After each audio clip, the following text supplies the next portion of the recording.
Halo teman-teman, welcome to Ardos Channel.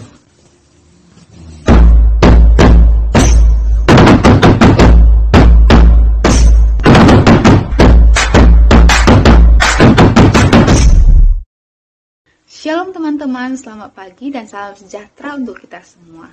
Perkenalkan, kami dari kelompok 7, yaitu kelompok likuiditas, akan memaparkan hasil presentasi CCR kami dengan judul Model Pengelolaan Produktivitas dalam Pengefisienan Biaya Produksi. Di mana jurnal utama yang kami bawakan itu jurnal internasional dengan topik Productivity, Measurement and Management Accounting. Untuk mempersingkat waktu, kami akan langsung memaparkan hasil presentasi CCR kami. Dan kami berharap kepada teman-teman sekalian dapat mengikuti presentasi kami ini hingga akhirnya nanti. Selain itu, kami juga berharap kepada teman-teman agar dapat di akhir presentasi kami memberikan pertanyaan. Nah, untuk mempersingkat waktunya, saya akan menyerahkan kepada penyaji pertama. Perkenalkan, nama saya Kevin Triputra Sutomeyang dengan MPM 18510315. Latar belakang: peningkatan produktivitas telah menjadi tujuan utama untuk percobaan industri di Amerika Serikat. Pengukuran produktivitas bagaimanapun sebagian besar telah luput dari perhatian profesional akuntansi, terutama yang mengajar dan melakukan penelitian di Departemen Akuntansi dan Sekolah Bisnis. Rasionalisasi implisit kadang-kadang eksplisit untuk akuntansi minat profesi dan produktivitas rupanya muncul dari keyakinan bahwa varians dihitung oleh sistem biaya standar sebuah perusahaan cukup untuk mengukur efisiensi perusahaan.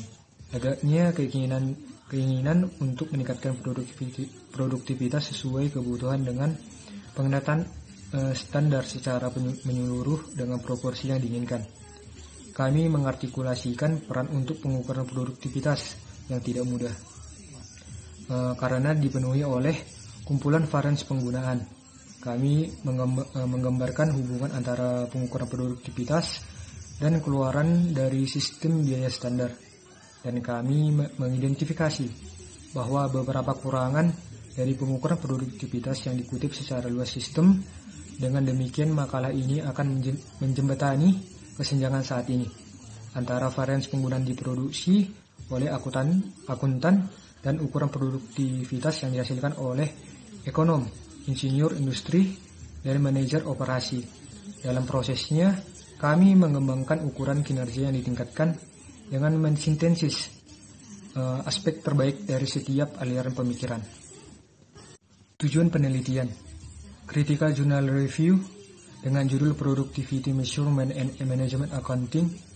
Ini dibuat sebagai salah satu referensi untuk menambahkan wawasan penulis dan pembaca untuk mengetahui kelebihan dan kekurangan jurnal, dan menjadi suatu pertimbangan serta untuk menyelesaikan salah satu tugas kelompok 6 likuiditas dalam mata kuliah akuntansi manajemen lanjutan di Universitas HKBP Nomensen.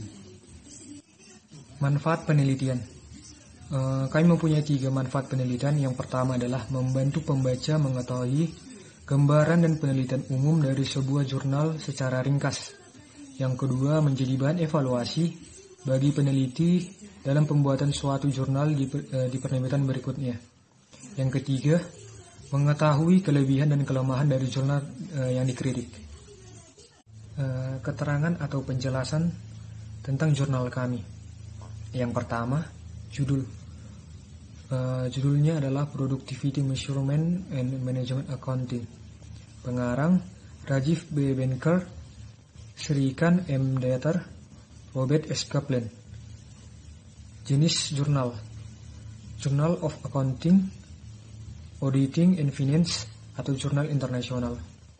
Tahun terbit: tahun 1986. Jumlah halaman 28 halaman.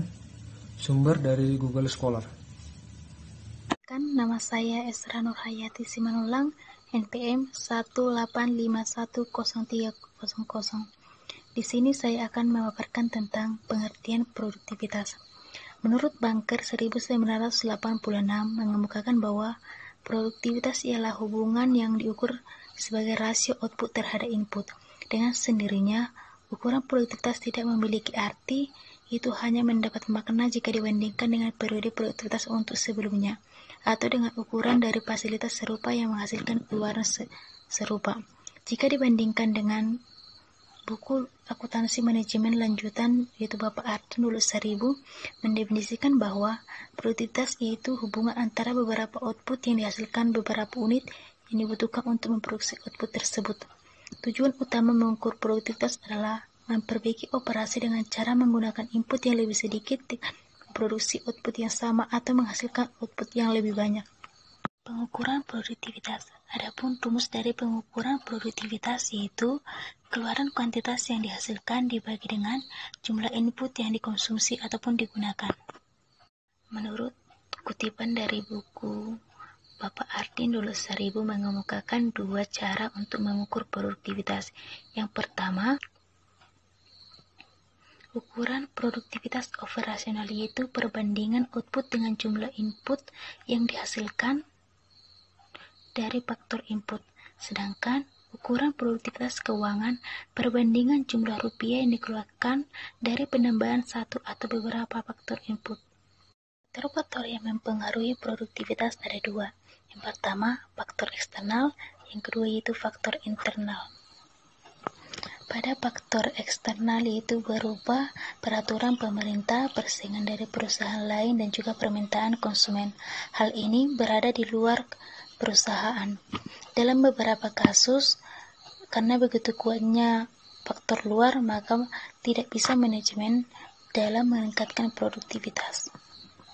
Sedangkan dalam faktor internal yang terdiri dari tenaga kerja, proses, dan juga produk proses.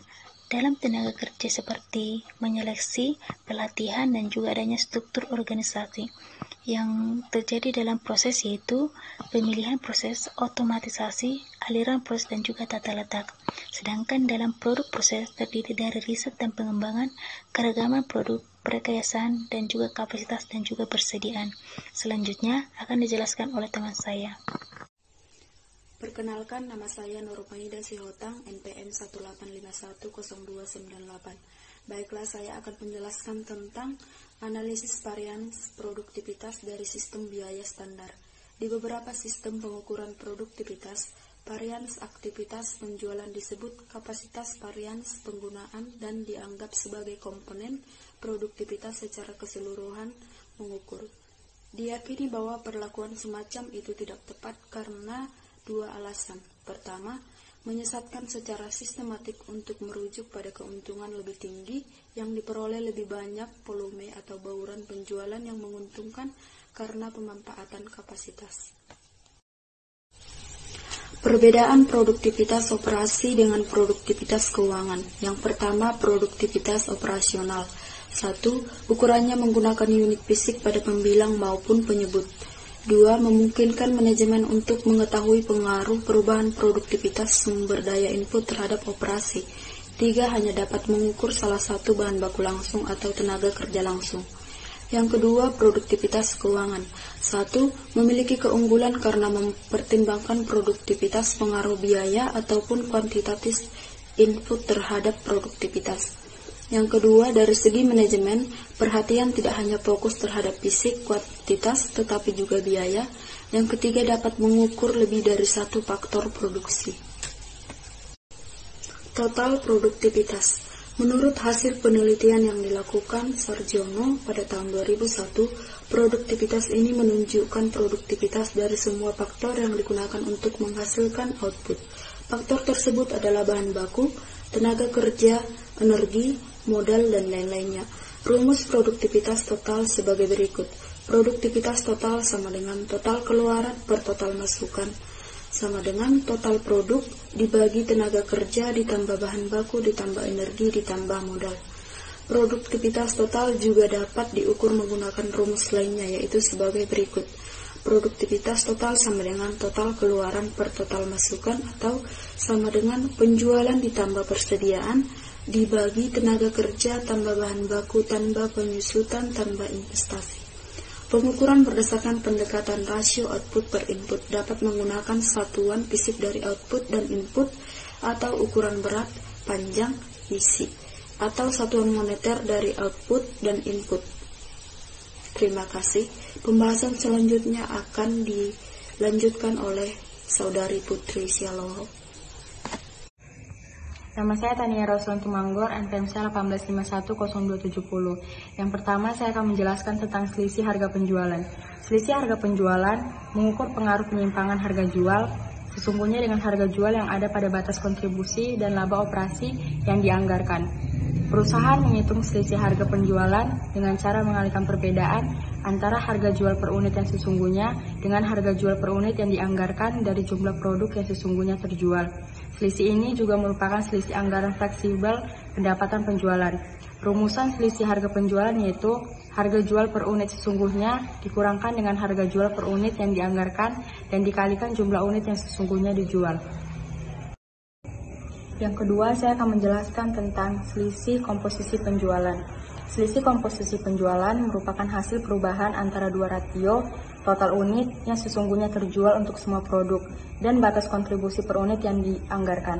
Rumus selisih komposisi penjualan produk yaitu persenan komposisi penjualan produk sesungguhnya dikurang persenan komposisi penjualan produk dianggarkan dikali total unit sesungguhnya untuk semua produk yang terjual dikali batas kontribusi per unit produk yang dianggarkan. Dua faktor yang memberikan kontribusi pada selisih volume penjualan adalah penyimpangan dalam komposisi penjualan dan perubahan dalam kuantitas penjualan. Komposisi penjualan berfluktuasi untuk perusahaan dengan produk yang majemuk. Sebagian besar perusahaan menjual produk majemuk atau menyediakan lebih dari satu saja. Anggaran untuk perusahaan-perusahaan ini menetapkan kuantitas, harga, dan biaya untuk setiap produk atau jasa. Komposisi penjualan merupakan proporsi dari unit setiap produk atau jasa terhadap total unit dari semua produk atau jasa. Jika tidak, semua produk terjual dalam satu periode dengan jumlah yang dianggarkan, perusahaan mempunyai dua komposisi penjualan. Komposisi penjualan yang dianggarkan dan komposisi penjualan yang sesungguhnya. Dengan pemisahan harga jual yang dianggarkan, biaya yang dianggarkan dan batas kontribusi per unit untuk produk atau jasa yang berbeda. Perusahaan yang menjual produk majemuk mempunyai jumlah terpisah untuk setiap produk dan dalam anggaran fleksibel atau anggaran induk. Biasanya tidak semua produk mempunyai batas kontribusi per unit yang sama. Yang ketiga, saya akan menjelaskan tentang selisih kuantitas penjualan. Selisih kuantitas penjualan produk merupakan perbedaan antara kuantitas penjualan total sesungguhnya dengan kuantitas penjualan total yang dianggarkan, komposisi penjualan yang dianggarkan, dan batas kontribusi per produk unit yang dianggarkan. Perhitungan selisih kuantitas penjualan melibatkan tiga faktor, yaitu perbedaan antara kuantitas penjualan sesungguhnya dengan kuantitas penjualan yang dianggarkan dari semua produk, komposisi penjualan produk yang dianggarkan, dengan fokus bahwa selisih kuantitas penjualan adalah perbedaan antara unit penjualan total sesungguhnya dengan jumlah unit penjualan total yang dianggarkan. Untuk menentukan selisih kuantitas penjualan, kita gunakan jumlah yang dianggarkan untuk dua elemen lainnya dalam perhitungan selisih.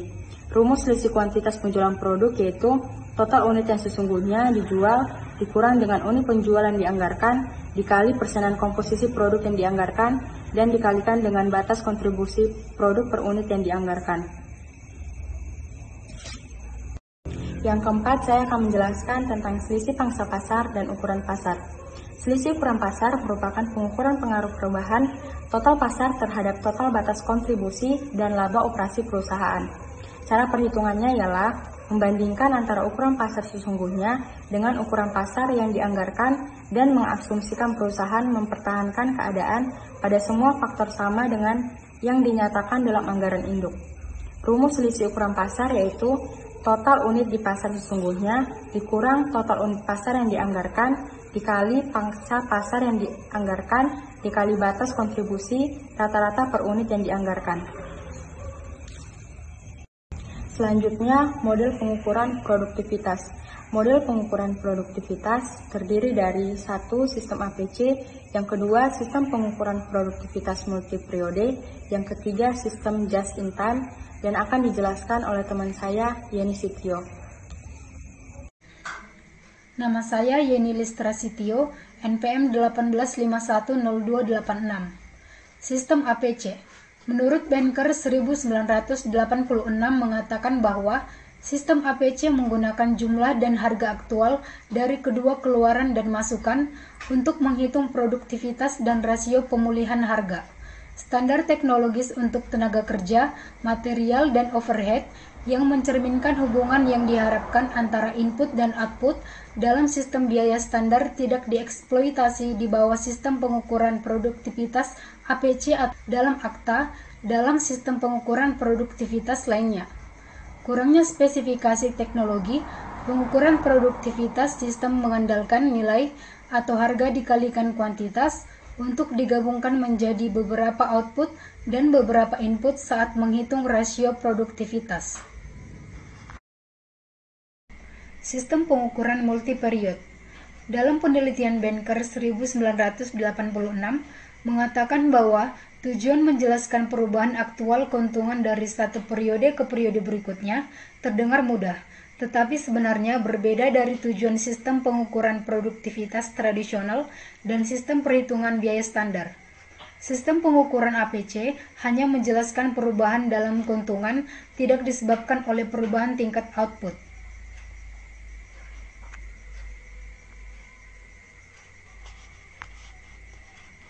Sistem just-in-time. Menurut Christianingrum, metode yang umum diterapkan perusahaan untuk mengolah bahan baku kan metode EOQ atau Economical Order Quantity dan Material Requirement Planning atau MRP. Dengan metode EOQ atau Economical Order Quantity dan Material Requirement Planning atau MRP, perusahaan harus mengeluarkan biaya untuk penyimpanan bahan baku dan biaya untuk melakukan pemesanan bahan baku. Karena metode ini menganggap persediaan sangat diperlukan untuk ketidakpastian permintaan pemasok bahan baku dan tanggung jawab pemesanan.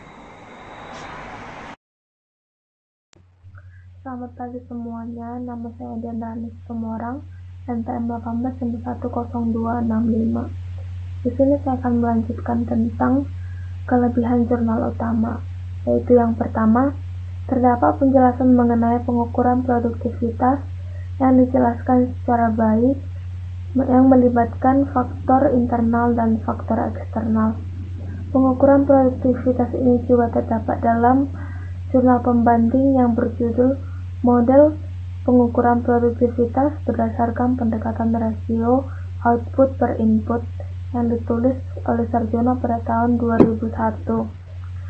Dan juga dijelaskan dalam buku teori yang berjudul Akuntansi Manajemen Lanjutan yang ditulis oleh Bapak Arvindo Lestaribu pada tahun 2020. Di dalam jurnal utama juga terdapat penjelasan mengenai beberapa model yang dapat dilakukan dalam pengelolaan produktivitas sehingga menghasilkan biaya yang lebih efisien. Pemaparan mengenai salah satu model pengelolaan pengukuran produktivitas, salah satunya adalah model APC. Yang dapat kita temukan juga dalam jurnal yang berjudul Pengukuran Produktivitas berdasarkan model Mundell dan sistem APC untuk menciptakan keunggulan biaya produksi yang ditulis oleh Herman. Yang ketiga, terdapat juga penjelasan materi mengenai analisa varian dan manajemen keuangan yang tidak dimiliki oleh jurnal pembanding. Kekurangan jurnal utama. Di dalam jurnal utama hanya menjelaskan dua metode, sedangkan di dalam jurnal pembanding yang berjudul Peningkatan Efisiensi dan Produktivitas Perusahaan Manufaktur dengan Sistem Just-in-Time yang ditulis oleh Christianingrum pada tahun 2017, dan jurnal yang berjudul Pengukuran Produktivitas berdasarkan model Mundell dan sistem APC untuk menciptakan keunggulan biaya produksi yang ditulis oleh Herman menjelaskan lebih dari dua metode. Yang kedua, dalam jurnal utama disajikan beberapa rumus yang dibutuhkan dalam menghitung pengukuran produktivitas. Namun, rumusan perhitungan tersebut kurang lengkap, sehingga kurang memahami proses perhitungannya. Tetapi, dalam jurnal yang berjudul Model Pengukuran Produktivitas berdasarkan pendekatan rasio output per input yang ditulis oleh Sarjono pada tahun 2001, dan dalam jurnal yang berjudul Pengaruh Produktivitas dan Biaya Media terhadap Nilai Tambah Industri Furniture dari Kayu Indonesia yang ditulis oleh Putra pada tahun 2014 menjelaskan lebih rinci tentang rumusan perhitungan tersebut. Baiklah teman-teman, saya akan melanjutkan presentasi oleh penyaji sebelumnya.